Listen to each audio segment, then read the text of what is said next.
Assalamualaikum warahmatullahi wabarakatuh. Innal hamdalillah nahmaduhu wa nasta'inuhu wa nastaghfiruh wa na'udzu billahi min shururi anfusina wa min sayyiati a'malina.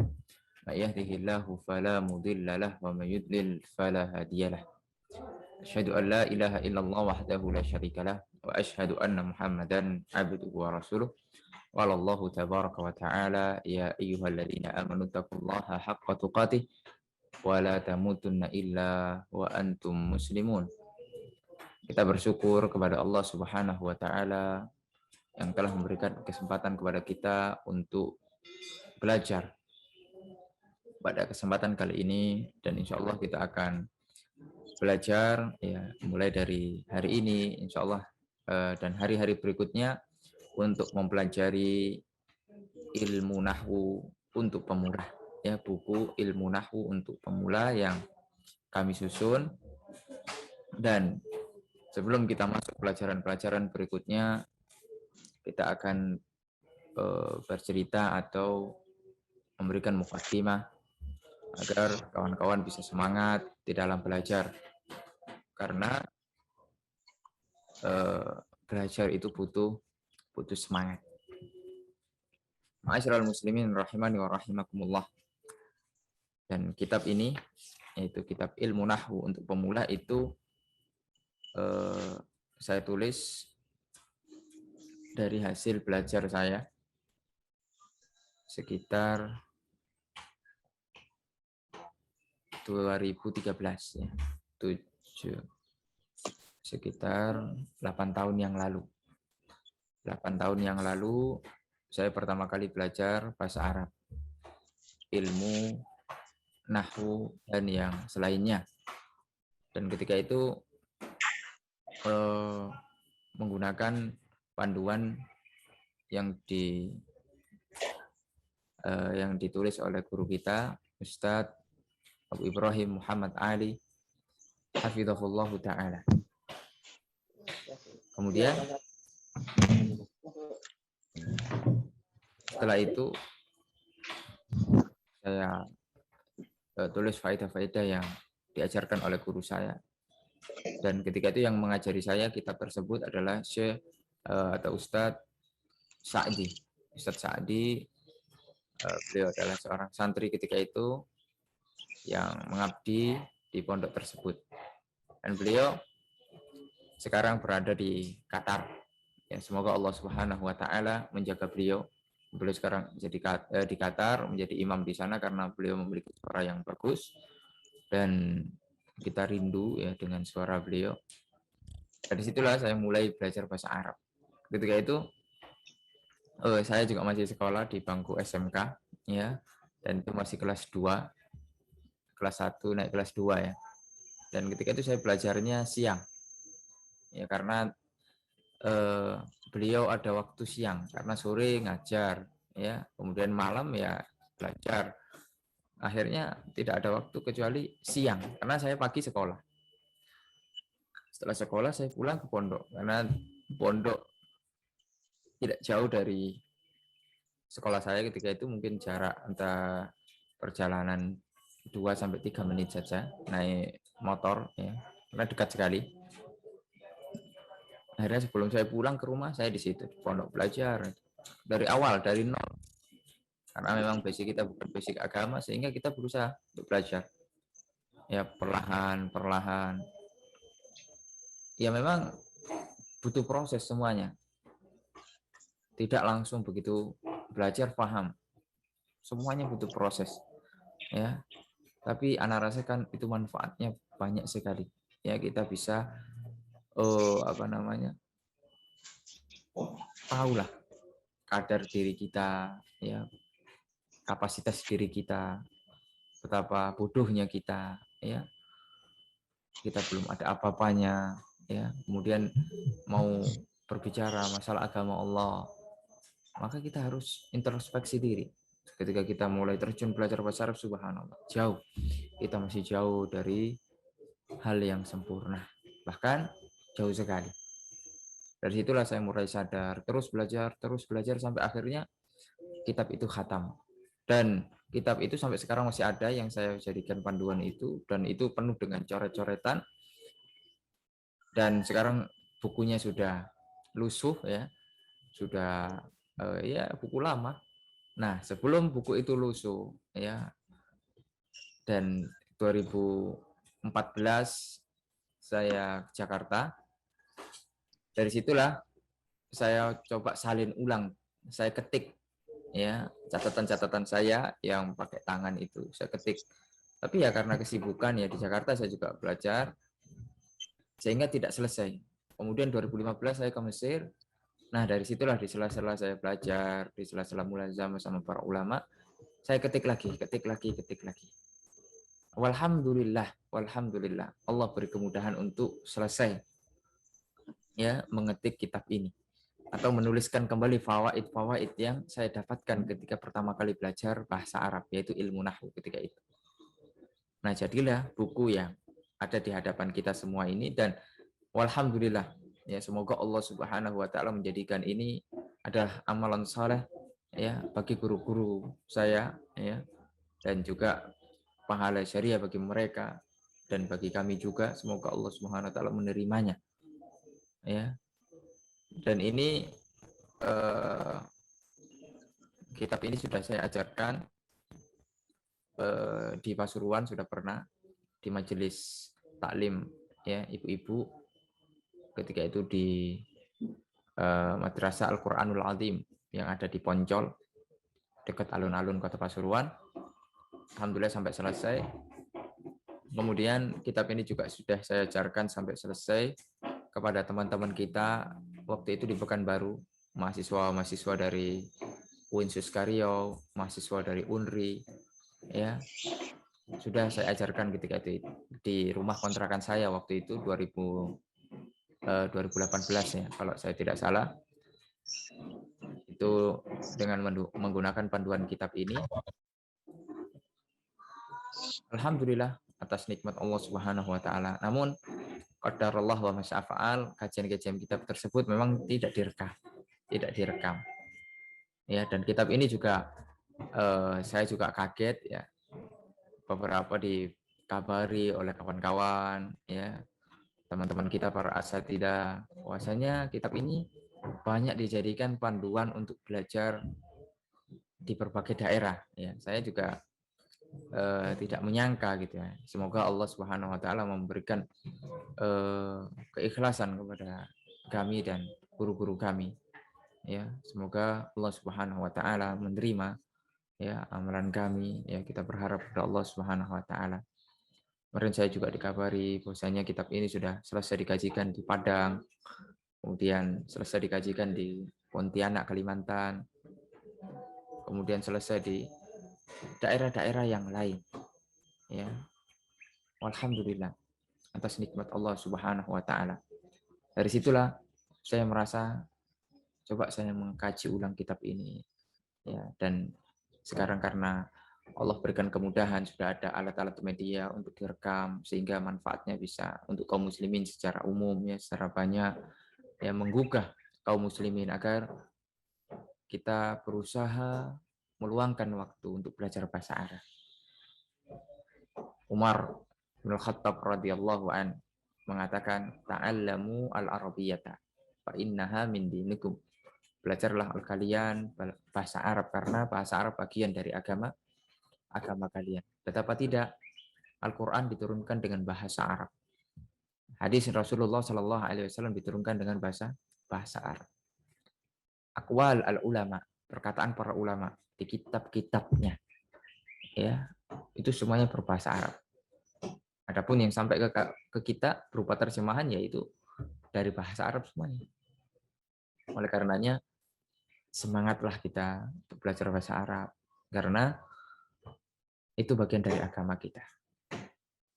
Lalu sudah belajar namun tidak bisa-bisa, ketahuilah yang penting antum memiliki hujah nanti di hadapan Allah Subhanahu wa taala bahwasanya antum pernah belajar namun qadarullah ya kesulitan. Itu sudah cukup sebagai bekal antum nanti menghadap Allah Subhanahu wa taala. Yang penting antum sungguh-sungguh betul-betul belajar serius ya. Dan kami pribadi, dan ini mukaddimah ya, insya Allah pembelajaran masuk pada pembelajaran ya, kita akan mulai pertemuan berikutnya. Sekarang karena mukaddimah kita cerita-cerita sebagai motivasi. Saya sendiri waktu 2013 belajar bahasa Arab itu wallahi memang belum nyantol, belum nyantol atau belum ngeh, belum begitu paham. Tapi tahulah istilah-istilah itu. Minimal kita sudah tahu istilah-istilah itu. Karena di dalam bahasa Arab kita harus tahu istilah-istilah.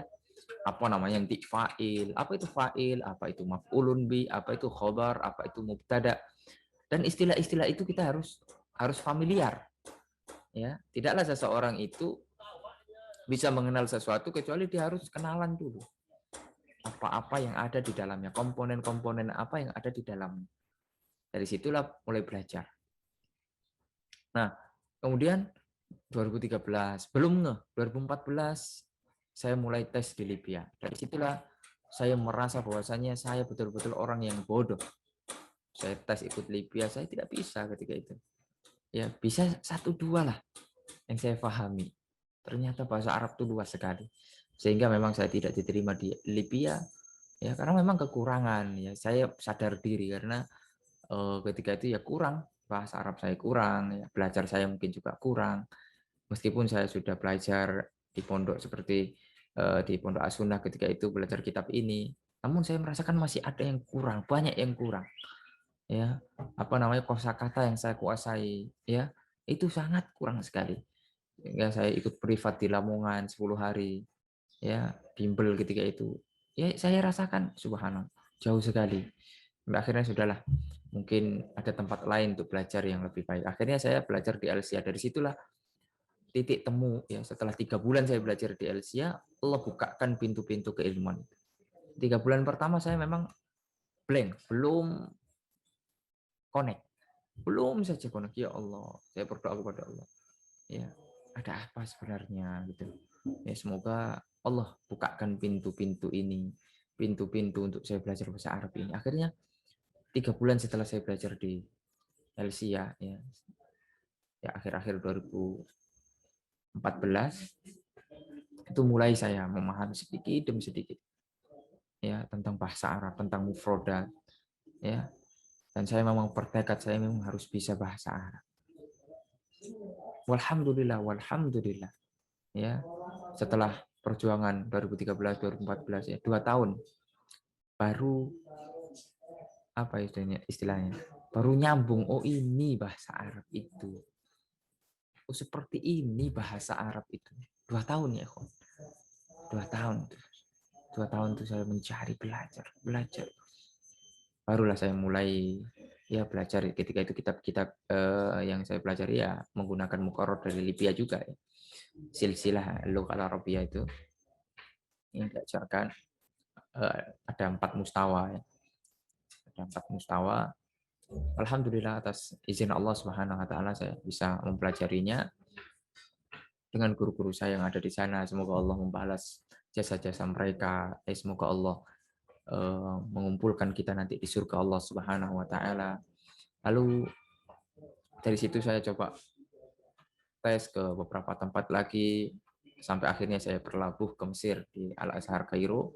Ya, kemudian saya juga belajar bahasa Arab lagi ya di Ma'had Lughah selama ya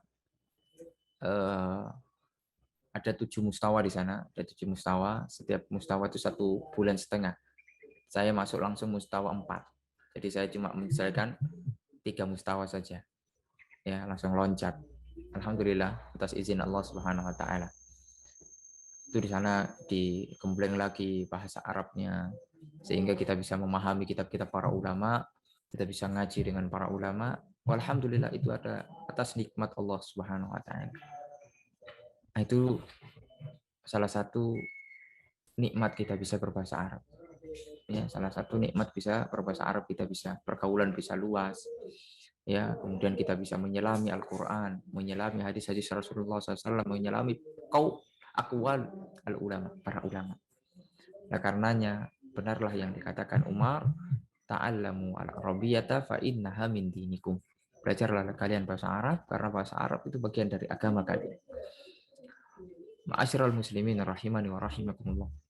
Kemudian setelah kita belajar ya di Mesir, alhamdulillah diberi kemudahan ya, belajar para orang bersimpuh duduk di hadapan mereka ya untuk menuntut ilmu.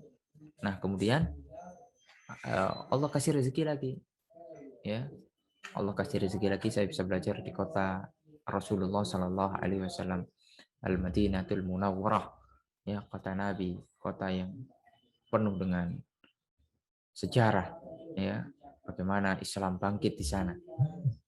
Di sana saya belajar di Universitas Islam Madinah, dan banyak sekali faedah-faedah yang saya dapatkan dari para ulama. Saya ngaji di hadapan Syekh Abdul Muhsin Al-Abbad, hafizahullah ta'ala wa ra'ahu, dan di hadapan Syekh Abdul Razak, anaknya beliau, bin Abdul Muhsin Al-Abbad, dan di hadapan para ulama yang lain.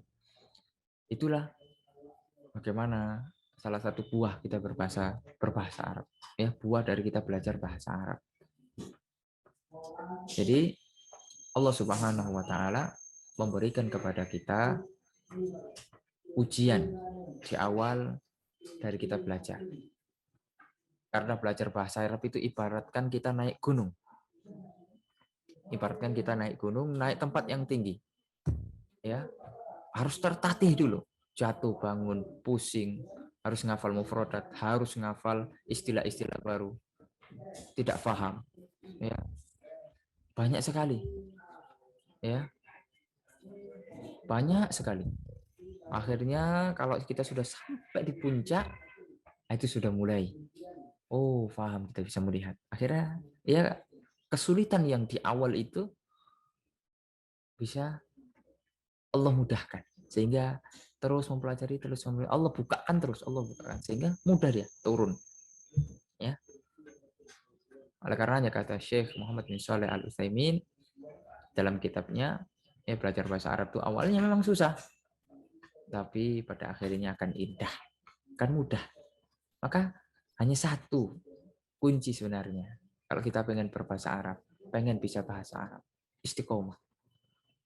Karena memang sudah ma'ruf ya, pembelajaran bahasa Arab di mana-mana itu ada istilah muntabir, mundur tanpa berita. Pertemuan satu banyak sekali, ribuan, puluhan ribu. Pertemuan dua mulai, tiga mulai lagi. Yang mulai mundur sampai tinggal satu soft. Ya. Dan ini di mana-mana fenomena ini terjadi karena tidak sabar. Merasa bahwasanya sudah tidak mampu dahulu. Padahal kita mampu. Padahal kita mampu. Ya, insya Allah Ta'ala. Asalkan kita minta tolong kepada Allah, asalkan kita terus belajar, tidak ada yang mustahil bagi Allah Subhanahu wa Ta'ala. Man yuridillahu bihi khairan yufaqihu fiddin. Barang siapa yang diberikan kebaikan oleh Allah, pasti dia akan diberikan pemahaman dalam agama. Tidak mungkin seseorang bisa memahami agama ini dengan baik, dengan lengkap, dengan detail, kecuali dia harus belajar bahasa Arab. Ya, kecuali dia harus belajar bahasa Arab, tahu dasar-dasar bahasa Arab. Karena kitab-kitab yang lengkap ya berbahasa Arab. Terjemahan tidak lengkap. Bahkan ada terjemahan yang keliru-keliru. Ya, karena manusia terbatas. Ya, kemampuan manusia terbatas. Saya juga kadang menerjemahkan ya masih jauh dari kebenaran. Masih ada mungkin 1-2 kata yang salah. Ya, tidak ada yang sempurna. Maka dengan kita membaca teks Arabnya itu luar biasa. Kita bisa dan merasakan zauq ya. Rasa itu luar biasa. Oleh karenanya dan belajar bahasa Arab itu luas ya. Salah satu sekarang kita pelajari salah satunya adalah ilmu nahwu. Ini ilmu cabang bahasa Arab. Ada nanti sorof, ya ada nanti balaghah, ilmu arud ya, arud wal qawafi, ya cara membuat syair ya, bait-bait syair ya. Dan yang lainnya banyak sekali. Ya. Oleh karenanya kita harus semangat, kita harus pantang menyerah. Ya. Oleh karena saya sering katakan ke santri-santri yang memang masih dari nol ya, sabar saja. Kuncinya sabar dan istiqomah. Antum sabar sekarang belajar, terus ngafal apa yang sudah dihafalkan. Ya, nanti praktek tatbik ya dengan membaca kitab gundul. Ya, karena tujuan kita belajar bahasa Arab yang pertama adalah fahmul Qur'an wa sunnah. Memahami Al-Qur'an dan sunnah di atas pemahaman para sahabat. Ya. Nanti di sana akan dijelaskan bahwasanya ini maknanya seperti ini. Huruf min saja, min, yaitu dikatakan bahwasanya huruf min itu di dalam Al-Qur'an memiliki lebih dari 40 makna. Ada min ya, litaba'id, sebagian. Ada min ini, min itu, ila, begitu. Ya, itu baru huruf ya. Itu baru huruf-huruf jar. Apalagi isim, apalagi fiilnya. Oh, itu luar biasa sekali. Ya, ada di dalam apa namanya Al-Quran itu maknanya al-quru. Apa al-quru itu? Ada yang mengatakan dia haid, ada yang mengatakan dia suci. Ada lafaz-lafaz al-mustarak ya, yang mana dia bisa dimaknai dengan dua. Lalu bagaimana bisa mendudukkan ya atau memahami teks tersebut dengan benar? Ya salah satunya dengan belajar bahasa Arab. Merujuk kepada para ulama bagaimana mereka memaknainya. Nah, itulah keindahan bahasa Arab. Ya. Oleh karenanya orang-orang yang dibacakan Al-Qur'an dan dia memahami betul Al-Qur'an itu, wajilat qulubuhum. Ya, maka bergetar hatinya. Bergetar hatinya. Karena dia memahami ketika dibacakan kepadanya ayat-ayat surga, subhanallah. Dia rindu akan surga. Mungkin dia meneteskan air mata karena kerinduan itu. Ya. Surga itu ya penuh dengan kenikmatan. Surga itu luasnya seluas langit dan bumi. Wa jannatin arduhas samawati wal ard, dan surga itu luasnya seluas langit dan bumi. Wa'iddat lil muttaqin, disiapkan untuk orang-orang yang bertakwa. Ketika kita dibacakan ayat itu, bergetar hati kita. Lalu kita berpikir, bisakah kita memasuki surga Allah? Amalan apa yang bisa mengantarkan kita kepada surga Allah? Tidak lain, yaitu adalah mengikuti Rasulullah Sallallahu Alaihi Wasallam. Kemudian dibacakan kepada kita ayat-ayat azab, ya bahwasanya orang-orang yang durhaka kepada Allah, ya bahwasanya orang-orang yang bermaksiat kepada Allah, dia disiapkan, ya disiapkan apa? Neraka jahanam. Kemudian kita mendengar itu, ya Allah, kita menangis, kita merasa bahwasanya apakah selama ini kita durhaka kepada Allah? Karena kita berusaha memahami ayat-ayat Allah Subhanahu wa taala dengan bahasa Arab. Memang bahasa diturunkannya. Dalam surat Yusuf Allah mengatakan inna anzalnahu Qur'anan Arabiyyan la'allakum ta'qilun. Sesungguhnya kami turunkan bahasa Arab itu atau Al-Qur'an itu dengan bahasa Arab agar kalian itu berpikir. Ya, ma'asyiral muslimin rahiman wa rahimakumullah. Ya, semoga yang sedikit ini bisa sedikit mengetuk, menggugah hati kita untuk termotivasi, untuk terus belajar. Karena tidaklah seseorang itu besar kecuali dimulai dari hal yang kecil. Hal yang kecil dahulu. Ya, kita mulai dengan hal-hal yang sederhana. Kemudian menjadi kebiasaan. Jadikan belajar itu menjadi kebiasaan kita. Karena pada zaman sekarang luar biasa. Fitnah di mana-mana. Karena ketika orang ingin selamat dari fitnah, maka dia harus menyibukkan dirinya dengan belajar, dengan melakukan ketaatan kepada Allah Subhanahu wa taala. Karena kata Rasulullah Shallallahu alaihi wasallam, ibadah di saat fitnah itu datang seperti hijrah kepada beliau, seperti hijrah kepada Rasulullah Shallallahu alaihi wasallam. Itu menunjukkan bahwasanya jarang sekali orang-orang yang mau tafaqquh fiddin, orang-orang yang mau belajar agama dengan sungguh-sungguh. Semoga kita termasuk orang-orang yang belajar agama dengan sungguh-sungguh, mengamalkannya sehingga kita bisa masuk surga, bertemu dengan Rasulullah SAW, bertemu dengan para sahabat, bertemu dengan para ulama yang saleh, ya, ketemu dengan orang-orang yang eh, jujur, ya, orang-orang yang selalu taat kepada Allah Subhanahu wa taala. Semoga Allah Subhanahu wa taala mengumpulkan kita, ya, bukan hanya pada pembelajaran kali ini tapi kita dikumpulkan nanti di surga Allah Subhanahu wa taala. Wassallallahu ala nabiyyina Muhammad wa ala alihi wa sahbihi wasallam. Subhanakallahumma wa bihamdika asyhadu an la ilaha illa anta astaghfiruka wa atubu ilaik. Wassalamualaikum warahmatullahi wabarakatuh.